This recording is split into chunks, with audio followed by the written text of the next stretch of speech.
ఇవాళ నా favourite curry కాకరకాయ కూర తినేస్తున్నాను. కాకరకాయ అంటావేంటమ్మా చాలా చాలా బాగుండిద్ది అంటావేంటి అనుకుంటున్నారా? అవునండి, నిజంగా అసలు ఈ చేదే ఉండవు కాకరకాయలు. చాలా చాలా బాగుండిద్ది కర్రీ.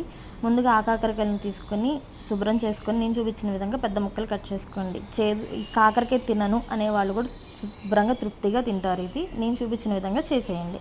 ముందుగా పొయ్యి వెలిగించుకొని పొయ్యి మీద బాండి పెట్టుకొని ఒక 5-6 స్పూన్లు ఆయిల్ వేసుకొని పోపు వేసుకోండి. పోపు వేగాక మనం ముందుగా కట్ చేసుకున్న ముక్కలు అండ్ కొంచెం పసుపు వేసుకొని మూత పెట్టుకొని సిమ్లో మగ్గించుకోండి. తర్వాత ఒక జార తీసుకొని అందులో కొంచెం ఎండు కొబ్బరి తురుము, ఉప్పు, కారం వేసుకొని పౌడర్ చేసుకోండి.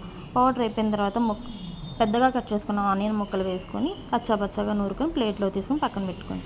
తర్వాత మూత తీసేసి బాండీది ముక్కలన్నీ వేగాక కొంచెం సాఫ్ట్గా వేగాలండి. కొంచెం వేగాక మనం ముందుగా రెడీ చేసుకున్న పేస్ట్ వేసి ఆ ఆనియన్ పేస్ట్ అంతా పచ్చివాసన పోయేదాకా నూనెలో మగ్గించుకోండి మూత పెట్టుకొని. చాలా చాలా బాగుండిద్దండి. మీరు ట్రై చేయండి, నన్ను సపోర్ట్ చేయండి. Please subscribe my